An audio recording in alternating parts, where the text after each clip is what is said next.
Primeira carta de Pedro, capítulo 5. Nós leremos os 4 primeiros versos. Estamos na reta final desta carta.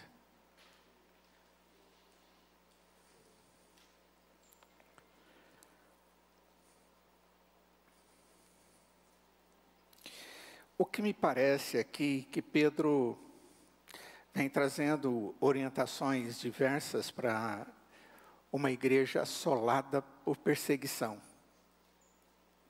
por dificuldades, por assolação, por causa da fé. Uma igreja que nós podemos, sem sombra de dúvida, chamar de igreja sofredora, angustiada. Apesar de desfrutar da alegria da salvação, ela sofria pela salvação. Apesar de ter a certeza da vida eterna, ela sofria por causa da vida em Cristo. Apesar de ter suas necessidades supridas, porque Deus é que supria, cumprindo assim as suas promessas de que cuidaria e daria tudo aquilo que era necessário, era uma igreja que na dependência do Senhor sempre aguardava, apesar de que a esperança, ela só podia realmente vir de Deus. E os homens faziam de tudo para gerar insegurança neles. E no final, no capítulo 5, vai vir uma palavra aos presbíteros da igreja e aos jovens da igreja. E eu fiquei pensando, por quê?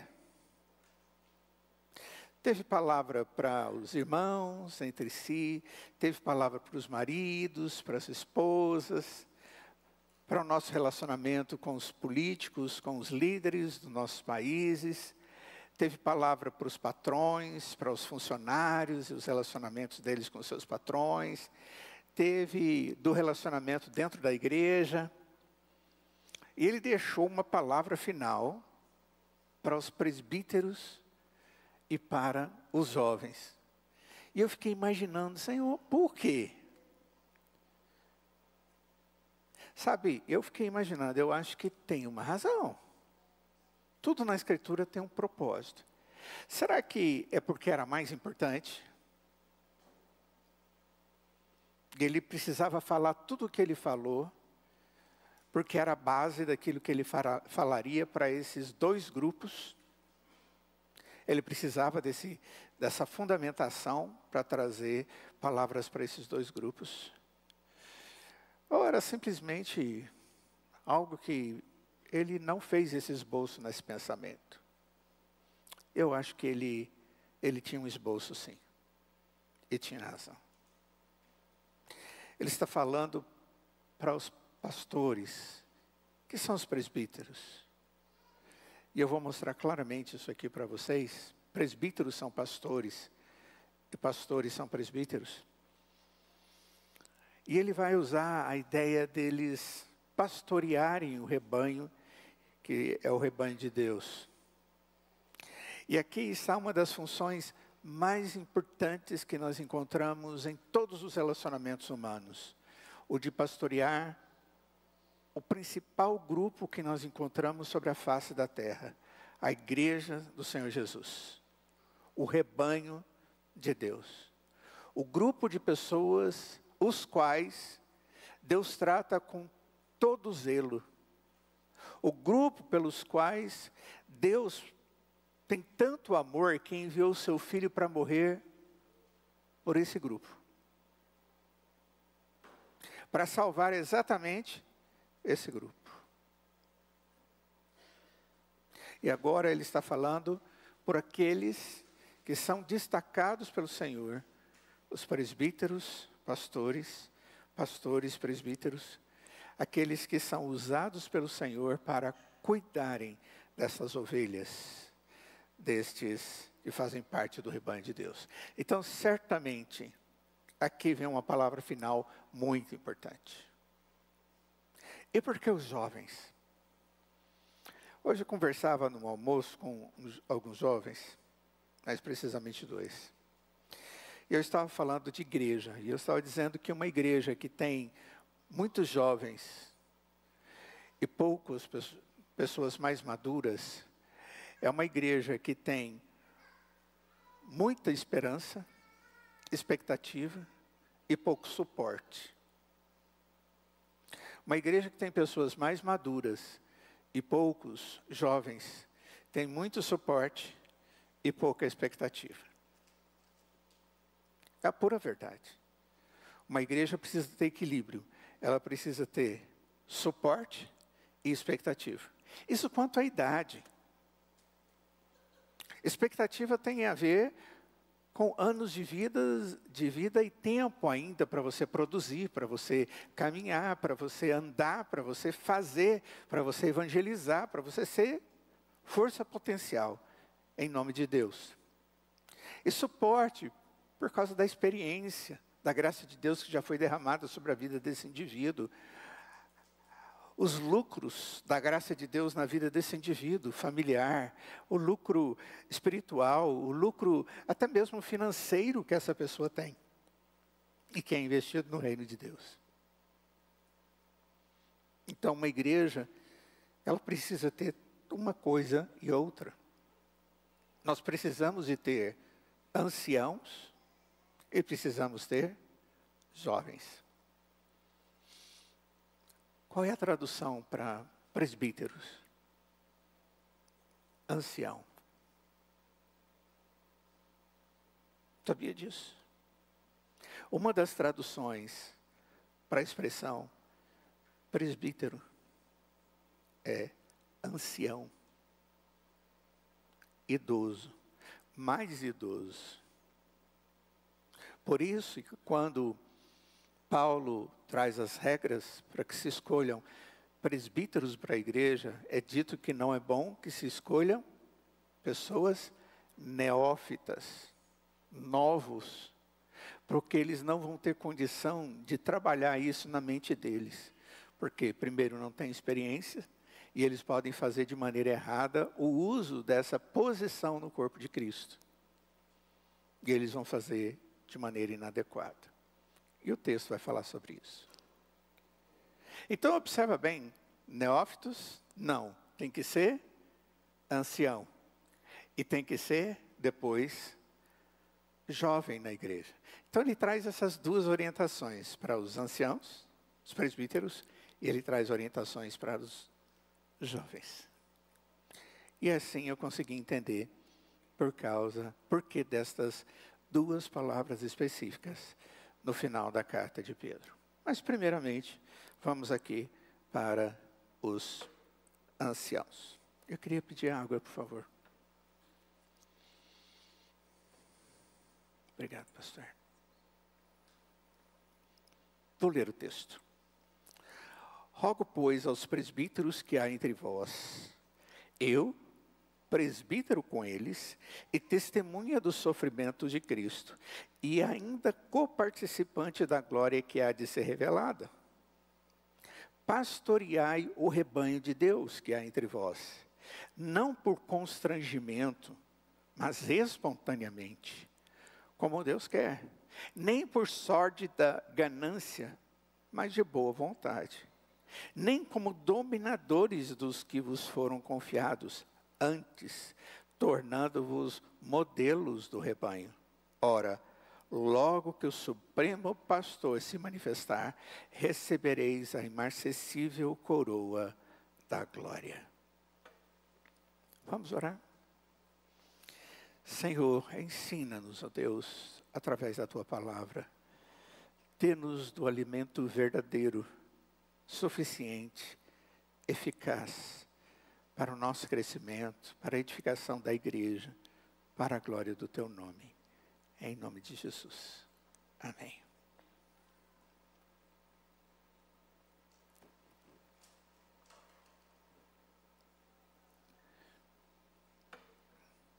Esse é um texto muito interessante. Eu estive lendo muito literatura que fala a respeito desse texto. E achei algo muito interessante do John Piper. Então, muitas das minhas ideias que hoje estou alinhavando aqui são tiradas dele, na sua exposição de 1 Pedro 5, de 1 a 4. Como pastorear uma igreja que sofre? É interessante porque aquela igreja que recebeu prioritariamente a carta, era uma igreja que sofria. Pedro chama uma igreja que é peregrina, forasteira, que foge para não morrer.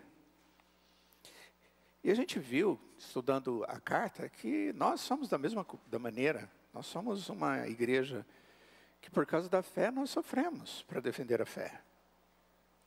E quando a gente pensa em ser forasteiro, nós também somos forasteiros. Se você tem Jesus no coração, a nossa terra não é aqui. A nossa terra é o céu.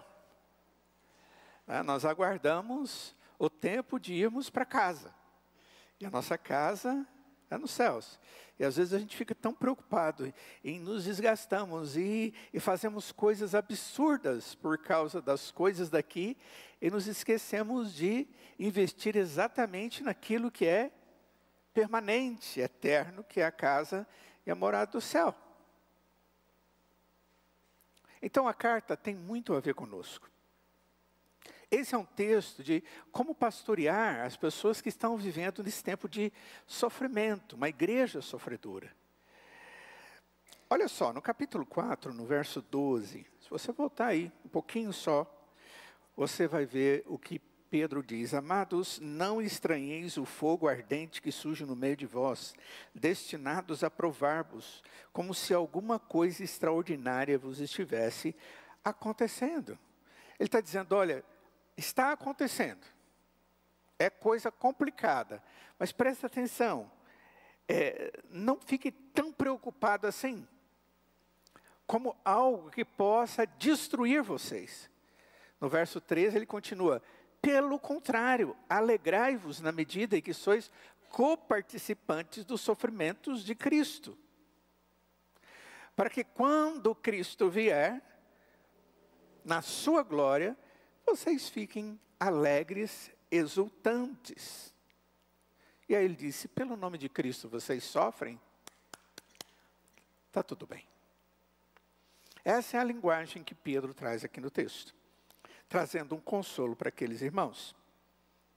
No verso de número 17, ele diz, porque a ocasião de começar o juízo vai ser pela casa de Deus.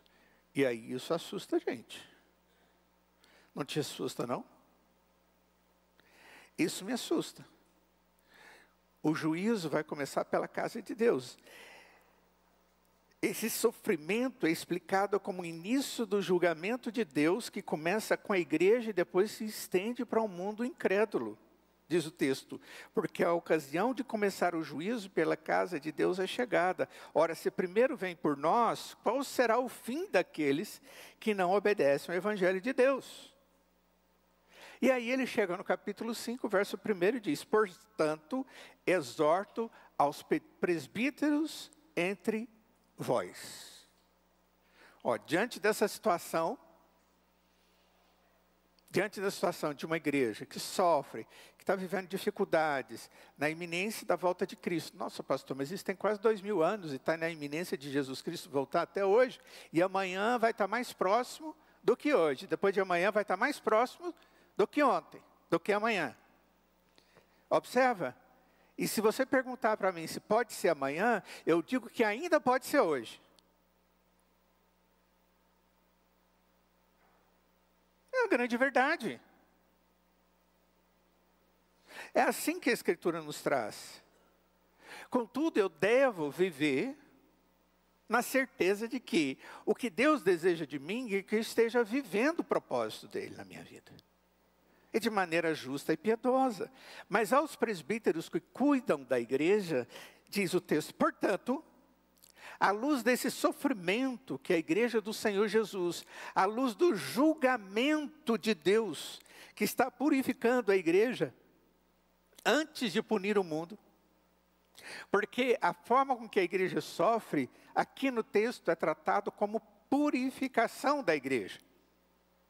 É tratado como o ouro que é colocado no fogo para ser purificado. Aquela tribulação que ocorre para a nossa vida, não para nos destruir, e eu expliquei claramente isso para vocês. Tribulação na vida do cristão não é para destruí-lo, não é para derrubá-lo, não é para tirar dele algo, mas para aumentar nele a fé, a esperança, a alegria, a comunhão com Deus.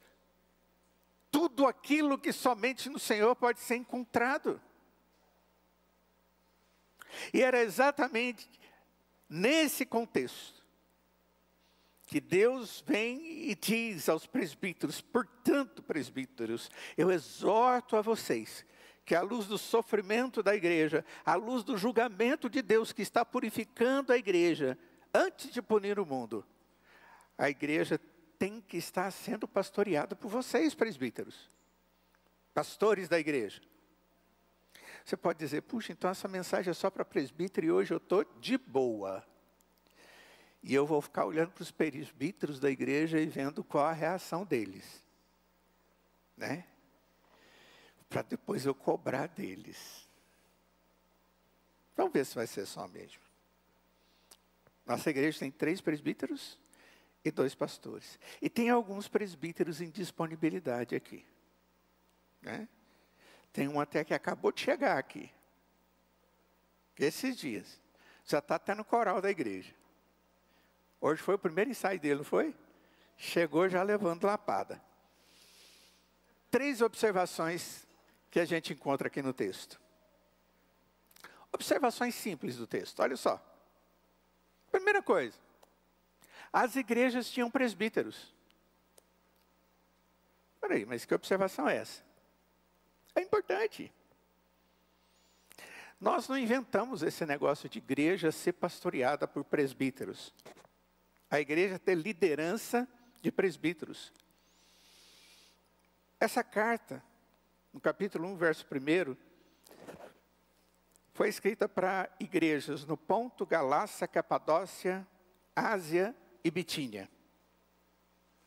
Aos fronteiros que se encontram no Ponto, Galácia, Capadócia, Ásia e Bitínia. Isso não são cidades, mas são regiões.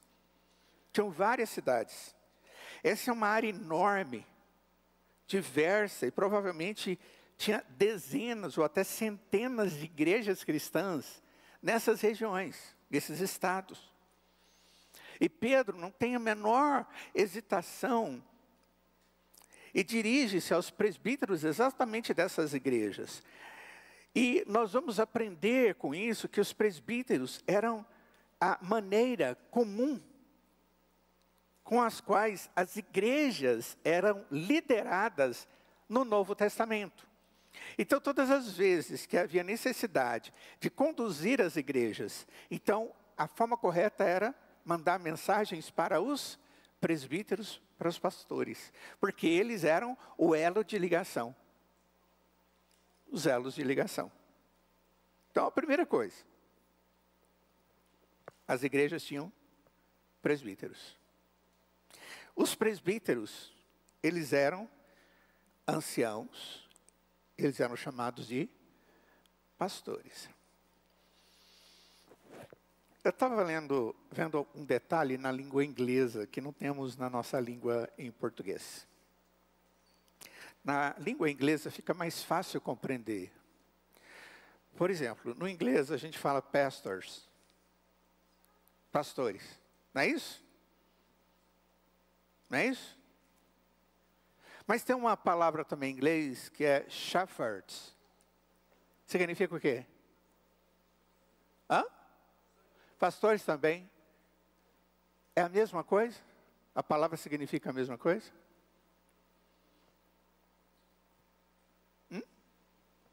Alguém sabe distinguir?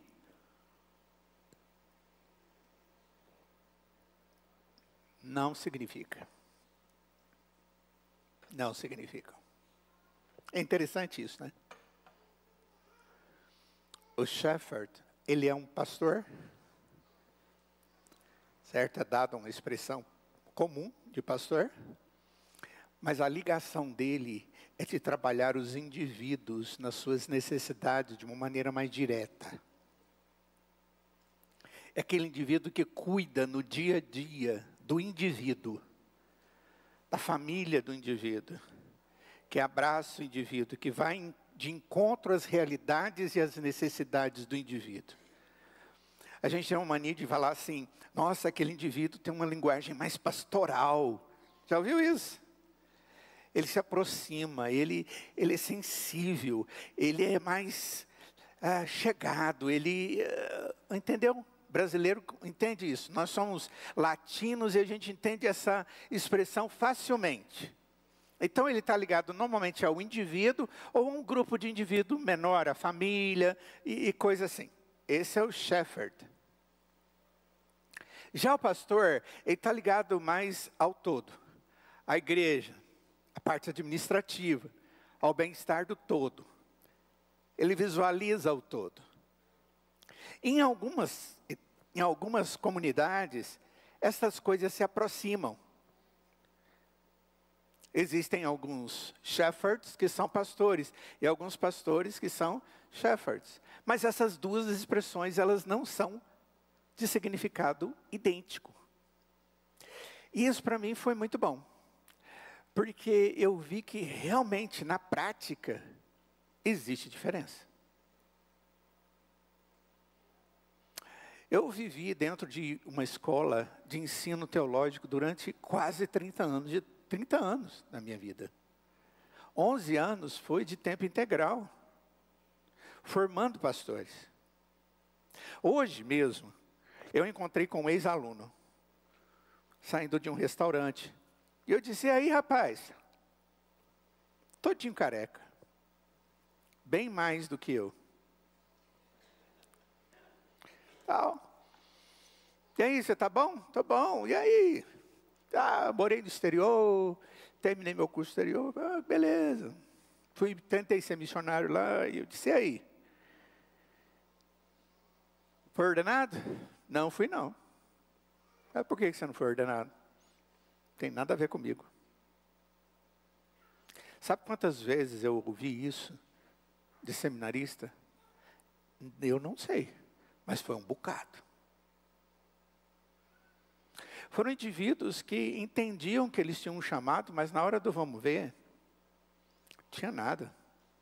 Eles tinham amor pelas pessoas, eles queriam muito que as pessoas conhecessem a Jesus, eles queriam muito levar as pessoas para o Senhor Jesus, mas eles não tinham no coração aquela disposição de viver isso 24 horas por dia. De se preocupar com isso 24 horas por dia. De se envolver com a realidade dos outros 24 horas por dia. Isso ser a vida deles. Isso é pastorear. Isso é ser presbítero. Isso é ser pastor. Eu não tenho que chegar para ele e falar assim, poxa vida, rapaz, você fez a gente perder tempo com você. Claro que não. A escola teológica, ela é diferente de outras escolas. Ela é uma peneira mesmo. A minha turma começaram 40. Terminaram 4. Você conhece algum outro curso que faz isso?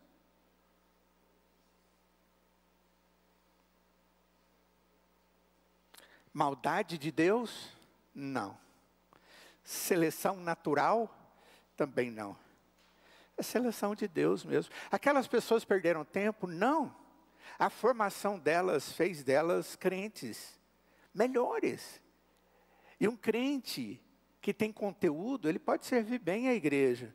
Um excelente professor de escola, ele pode fazer discipulado com membros da igreja, ele pode evangelizar melhor, ele pode isso, ele pode aquilo, mas ele não vai ser um pastor, ele vai ser um excelente profissional, um excelente pai de família, um excelente marido, uma excelente esposa, mas ele não vai ser pastor, ele não vai ser um shepherd, ele não vai ser um pastor.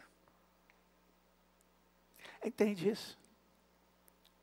Mas uma igreja, ela tem que escolher pessoas que realmente tenham um chamado de Deus, para serem exatamente isso, porque eles vão pastorear a igreja do Senhor Jesus. Ela não pode escolher homens que não tenham convicção do chamado de Deus para pastorearem a igreja do Senhor Jesus. Aqui o texto diz que esses presbíteros, eles eram pastores, eles têm uma visão, e eles eram pastores de vida com as pessoas.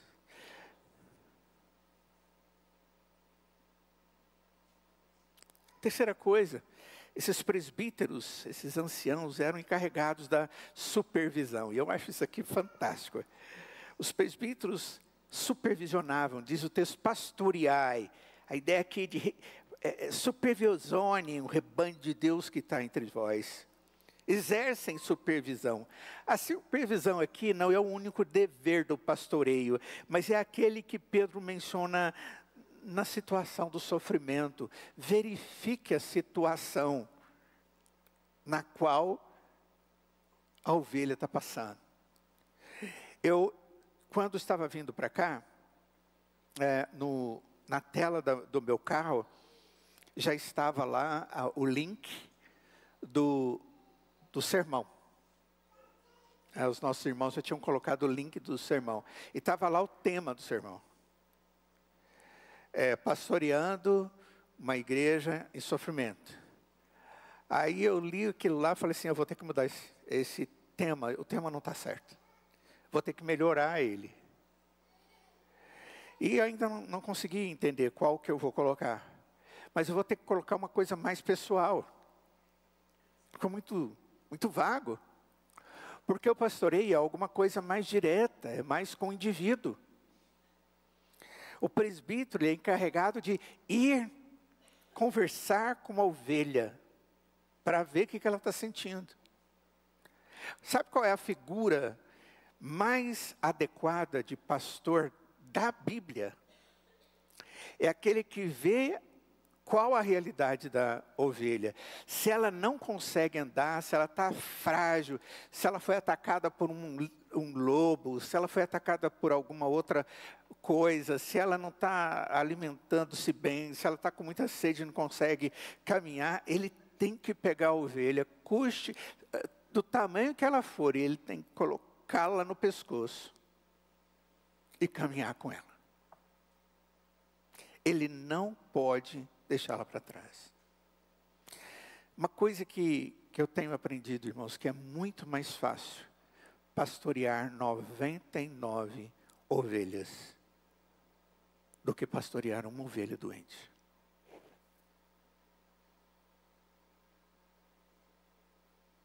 Muito mais fácil.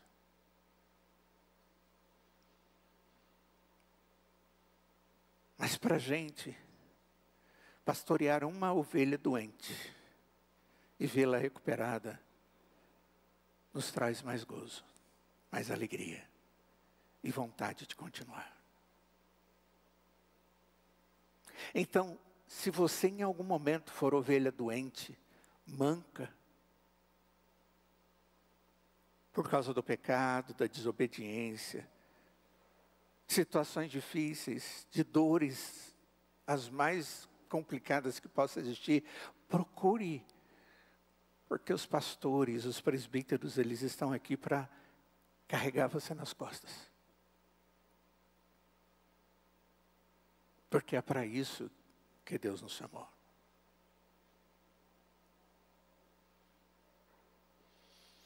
A supervisão não é a nossa única função, mas é uma supervisão que deve ser uma das principais funções nossas. É como se a gente fosse superintendente. Eles vigiam o rebanho. Deus os responsabiliza por ver o quadro geral e agir para o bem de todo o rebanho. Em um certo sentido, os pastores mais velhos são ovelhas também, que já foram pastoreados, como qualquer outro cristão. E tem o pastor supremo, que aparece aí no verso de número 4, que é Cristo Jesus, que cuidou dele já muitas vezes. Mas por causa da vocação que Deus lhe deu, os dons, a confirmação da igreja, esses pastores mais velhos, mais experientes, que agora estão na ativa, eles estão cuidando das ovelhas. Sabe como isso tem que ser feito? Tem que ser feito com responsabilidade. Sabe por quê?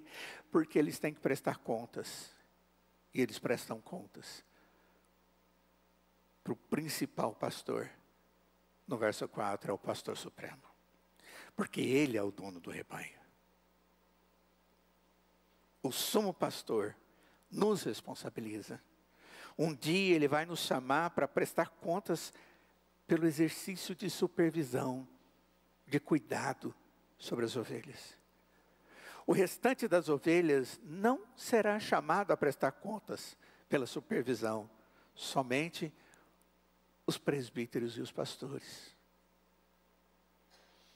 Eles viram o quadro geral? Eles agiram de acordo? Eles exercitaram sua supervisão? É isso que Deus vai olhar.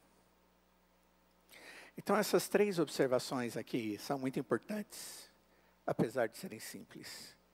As igrejas tinham presbíteros, os mais velhos eram pastores, os pastores mais velhos foram encarregados de supervisionar o rebanho.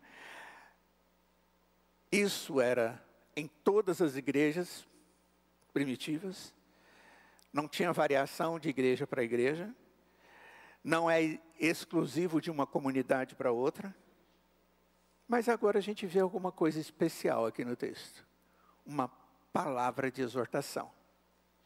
E isso é importante, vamos lá. Como pastorear? Diante do sofrimento, Pedro nos diz 3 coisas sobre esse cuidado da igreja. Os pastores devem exercitar. Verso 2, parte 2. Pastoreai o rebanho de Deus que há entre vós. Primeiro, não por constrangimento, mas espontaneamente, segundo a vontade de Deus. Depois, não por sórdida ganância, mas de boa vontade. Verso 3, não como dominadores dos que foram confiados, mas sendo o modelo do rebanho. Existem 3 coisas aqui que são importantes, extremamente importantes. Então vamos lá, não por constrangimento ou por compulsão, mas espontaneamente, voluntariamente. Por que Pedro começa dizendo aos presbíteros que exerçam a sua atitude de presbíteros não por constrangimento? Sabe por quê, queridos? Porque existe a possibilidade de que os presbíteros dessas igrejas sintam que o trabalho não é realmente algo que eles queriam fazer. Você pergunta, será que tem gente que quer ser presbítero simplesmente para ser presbítero?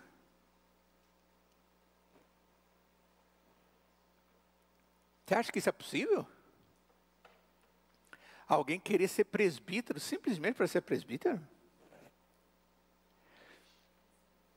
É mais ou menos assim, qual o cargo mais elevado dentro da igreja?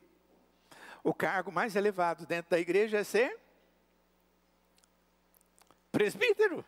Então eu quero ser presbítero.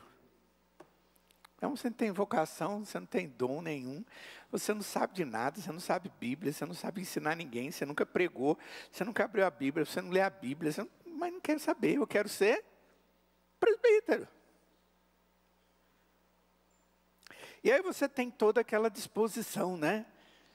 Nada espiritual de ser presbítero. Eu conheço uma pessoa que foi presbítero assim. Tinha uma família muito grande na igreja. E a família se reuniu para eleger ele como presbítero da igreja. Foi um fiasco. Um problema nas reuniões de conselho. Uma visão política, uma situação super difícil para administrar. Eu tive muitas dificuldades com essa situação. Por quê? Porque ele não tinha nenhuma ética ministerial. e nenhuma competência bíblica.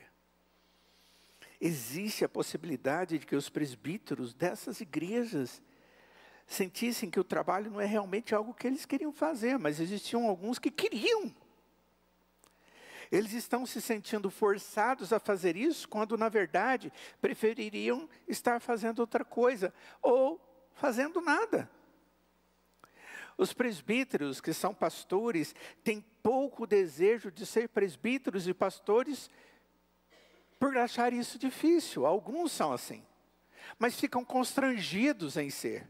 Porque afinal de contas, a igreja, ele me elegeu. Queridos, não existe isso. Deus precisa confirmar através da igreja, mas Deus precisa confirmar isso no seu coração. Deus precisa colocar isso muito claro para você.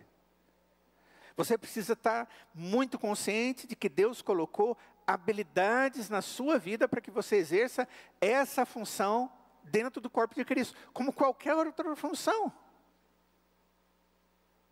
Caso contrário, vai ser um fiasco. Qualquer área da vida.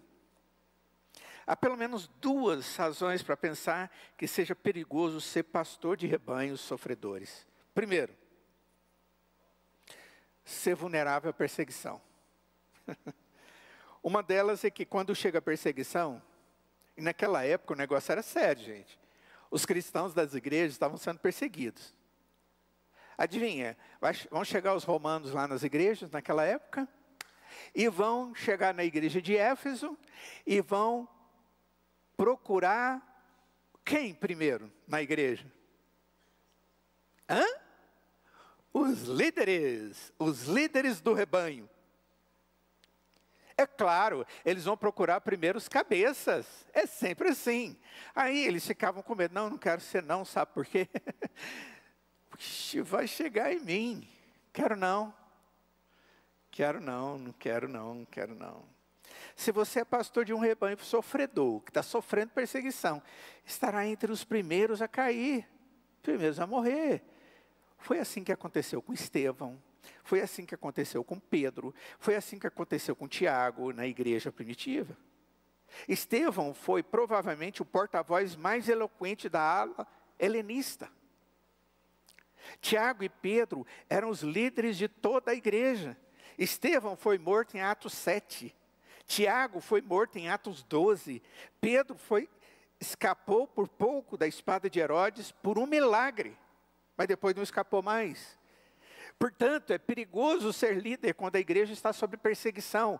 E a Escritura diz que a igreja vai viver perseguição. E aqui o apóstolo Pedro está dizendo que a igreja, mesmo sob perseguição, ela vai precisar de liderança. Então, presbíteros amados, hoje ser líder da igreja está muito fácil. Eu quero ver quando as lideranças tiverem que enfrentar junto com a igreja a perseguição por causa do evangelho.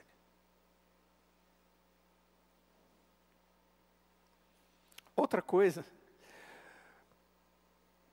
pessoas ou líderes particularmente vulneráveis ao julgamento de Deus. Como assim? Olha só, no verso 17 diz, porque a ocasião de começar a julgar, porque a ocasião de começar o juízo pela casa de Deus é chegada. Peraí, Deus vai julgar? Vai começar por onde? Pela casa de Deus. Então Deus vai começar pela casa. Abra Ezequiel capítulo 9. Verso de número 4. Como é que Deus faz isso? Verso 4. Ezequiel 9, 4.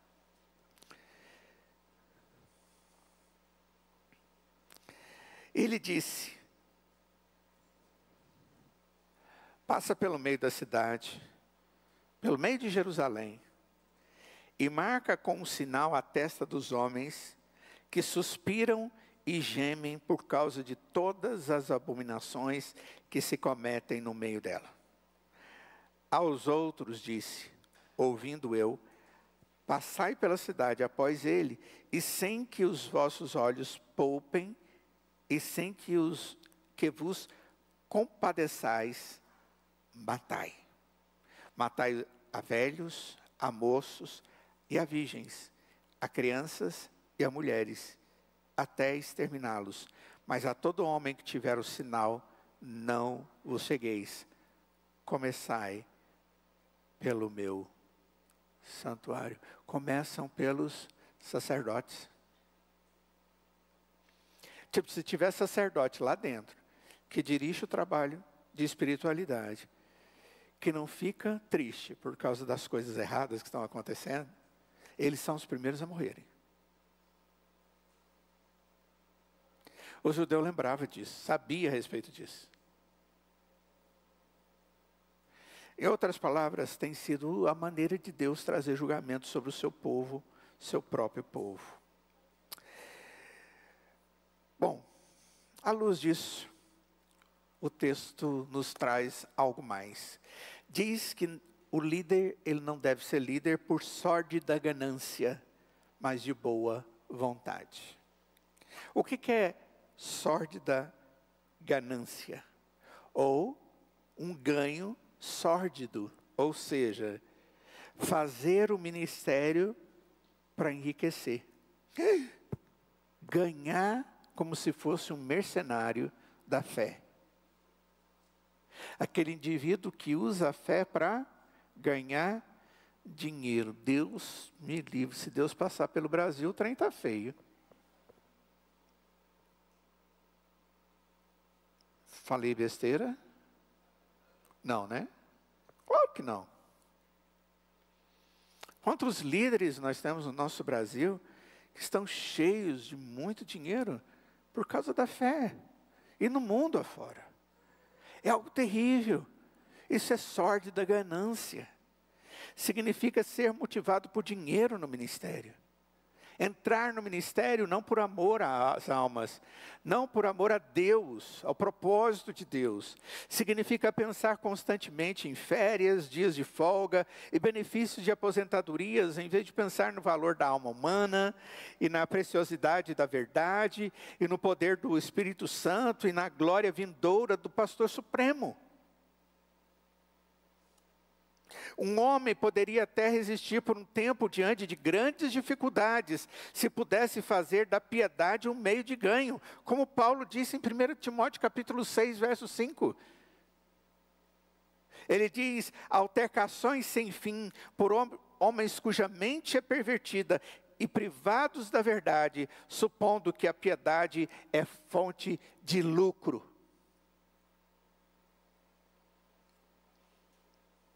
Nenhum líder verdadeiro é líder segundo Deus para ter benefícios para si mesmo. Isso é tratado como pecado diante do Senhor. E por último, não como dominadores dos que foram confiados, antes tornando-vos modelos do rebanho. É o último motivo mundano que pode manter um pastor presbítero no cargo quando seu coração se esgota diante do mundo. É algo estranho isso, ser um dominador. Dominar implica que o pastor mais velho é motivado pelo amor ao poder. O anterior é motivado pelo amor ao dinheiro. Aqui é o amor ao poder. A liderança dentro do corpo de Cristo não pode ser motivado pelo poder, e nem pelo dinheiro, e nem por nada, a não ser a glória de Deus, a necessidade do outro, o amor de Deus chegando no coração de alguém. O que esse indivíduo faz quando ele é movido ao amor pelo poder? Ele eleva o ego ao exibir sua autoridade o prestígio e o domínio que ele tem. Ele precisa estar na frente, ele gosta dos melhores lugares na sinagoga, como disse o Senhor Jesus, ele gosta de ser tratado com títulos, Senhor, Doutor, isso e aquilo, ele anseia pelo elogio e pela dependência dos homens, ele pode ser um tipo turbulento, e gosta de ser um dominador, ou ele pode manipular com a dor fingida de um herói ferido, ou pode ser um político consumado, que mede as suas palavras de modo a obter o favor dos poderosos e aumentar a segurança no cargo. Tudo isso ocorre, e tem ocorrido no nosso meio.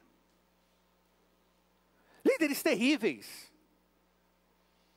que têm amado o poder, e que tem destruído a pureza da igreja. E a igreja não é o título, são pessoas. E as pessoas não estão sendo pastoreadas, amadas, tratadas, curadas, abençoadas por Deus. Porque os seus representantes, os seus instrumentos, estão vivendo à parte, estão amando a outros deuses, que não ao verdadeiro Deus. Pedro diz que isso tudo é muito ruim. O teste desses pastores mais velhos está nas suas vidas. Bem nas suas vidas, em toda a sua vida. Porque o texto diz que, ao contrário deles agirem desse jeito, a vida deles tem que ser exemplo. Ao contrário de tudo, a vida deles tem que ser um verdadeiro exemplo. Exemplo para o rebanho. A sua supervisão tem que ser um exemplo, um espetáculo de vida autêntica na presença de Deus.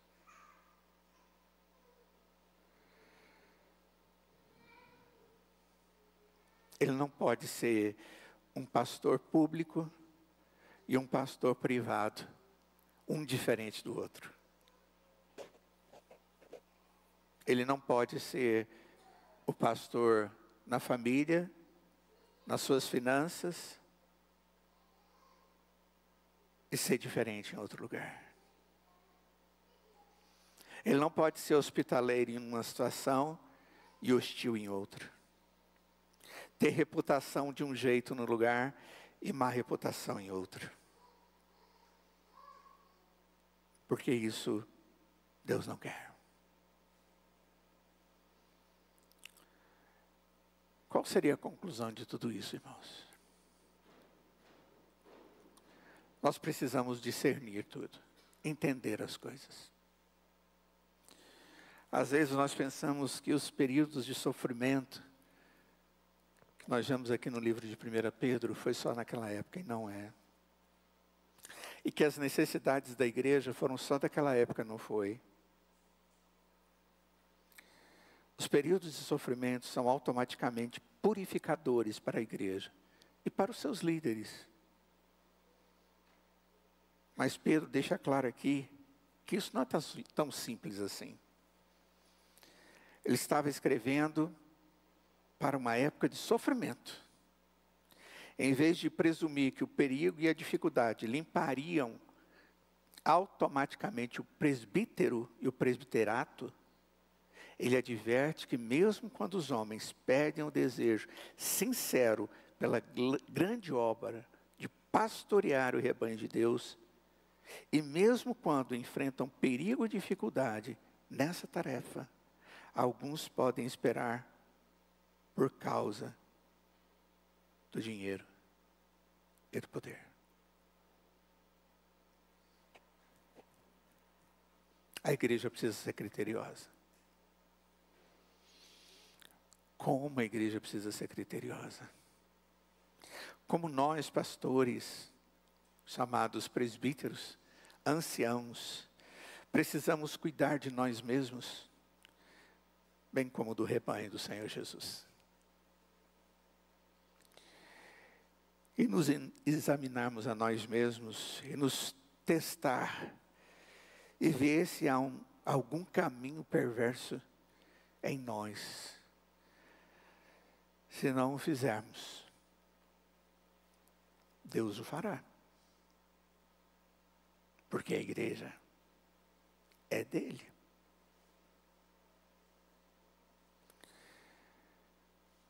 O que sustenta o amor ardente dos pastores do Senhor Jesus?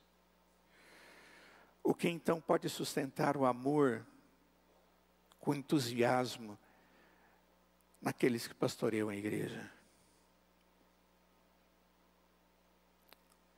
Olha só o que é dito no verso 2. Pastoreai o rebanho de Deus que há entre vós. Pastoreai o rebanho. Eu acho que aqui a expressão poderia ter alguma coisa mais tipo com entusiasmo, com alegria, com destreza, com força, com disposição, com amor, com desfrute. Nossa, como é bom, adoro, delícia. Tenho ânsia para pastorear.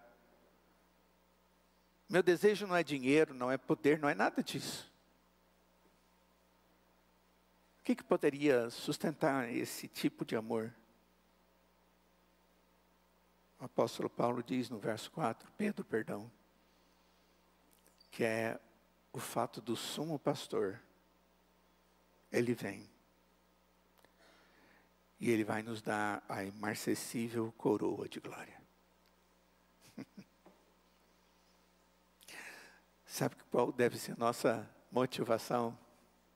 A imarcessível coroa de glória. Ela não vem dos homens, nem mesmo da igreja. Ela vem de Deus.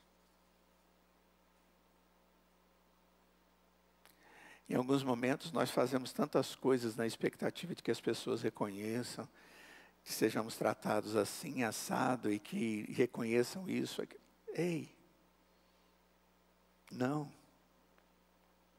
O que nos motiva, diz Pedro, é que o Senhor, o sumo pastor, quando ele aparecer, nós vamos receber a imarcessível coroa de glória. Olha, eu conheço um bom número de pastores, presbíteros, depois de ter vivido quase 30 anos de ensino no seminário, e 35 anos de pastoreio. Nessas minhas viagens ao redor de Goiânia, em alguns lugares em Minas, no Tocantins, a maioria dos pastores que eu encontro foram alunos meus. Eu não conheço ninguém hoje em dia que diria que o seu trabalho é fácil. Mas aqueles que eu conheço melhor, que eu convivo com eles, são homens bons, fiéis.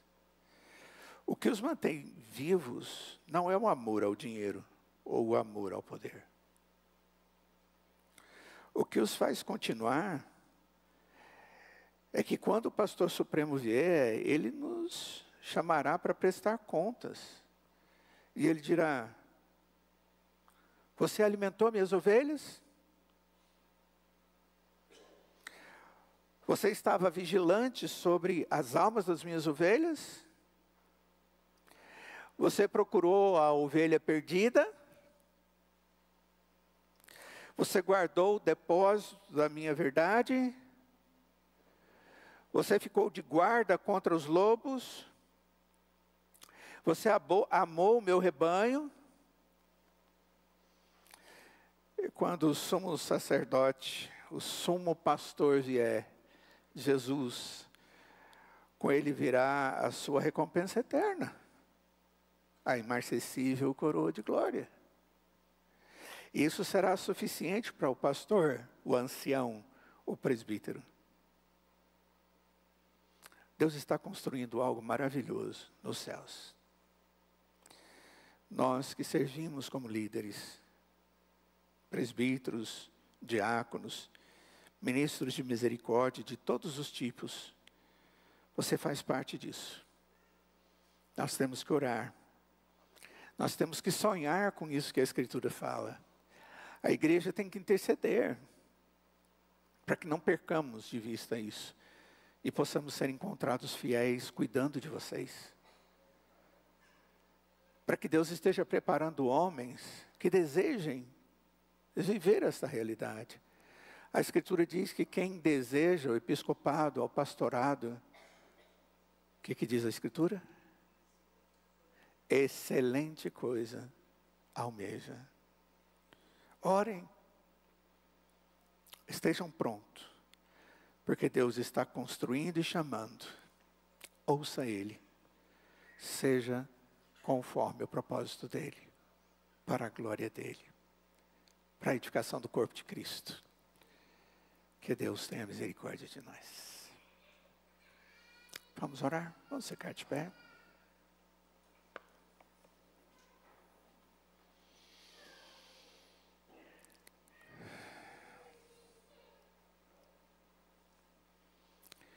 Ó Deus, que interessante olharmos na Tua palavra e vermos palavras de Pedro no final desta carta, mostrando da importância dessas duas áreas de base da igreja. Os anciãos, líderes da igreja, e os jovens que estão sendo preparados para a liderança. Obrigado, Deus, porque o Senhor dá a cada um desses grupos toda a orientação para que eles sejam usados pelo Senhor no seu devido tempo. Esteja, Deus, fazendo a sua obra sobre os homens da igreja. Esteja fortalecendo a fé dos homens da igreja. Esteja santificando esses irmãos para usá-los como sacerdotes dentro dos seus lares, como instrumentos, ó Deus, de edificação e de fortalecimento dentro dos seus lares e dentro do corpo de Cristo. Nós desejamos ser uma igreja, Senhor, forte, uma igreja reconhecida pela sua piedade, pelo seu desejo de proclamar o Evangelho e viver o Evangelho. Nós desejamos ser reconhecidos pelo Senhor, como um povo que se humilha na Tua presença, reconhecendo os seus pecados, mas que busca a santidade, Senhor. Ó Deus, cuida de nós. Faça a Tua obra no nosso coração. Fortalece o Teu povo. Eu imploro, Pai, que o Senhor esteja abençoando os presbíteros, os diáconos, os pastores da igreja. Dê-nos amor pelo Senhor e amor pelas ovelhas. Pelos irmãos. Trata-nos como ovelhas, Senhor, pois nós somos todos ovelhas do Senhor. Sumo pastor, cuida de nós. E obrigado por esse dia de comunhão contigo, esse culto que prestamos a Ti e pela Tua palavra que nos alcançou. Não permita que essas palavras sejam perdidas, mas que sejam aplicadas ao nosso coração, pelo Teu Espírito, que seja tudo para a Tua glória. Pois em nome de Jesus nós Te imploramos e Te agradecemos. Imploramos, ó Pai, em nome de Jesus. E que agora, irmãos, que a graça do Senhor Jesus, que o amor de Deus o Pai, que a comunhão e as santas consolações do Espírito Santo de Deus esteja sobre cada um de nós hoje e para todo sempre. Amém.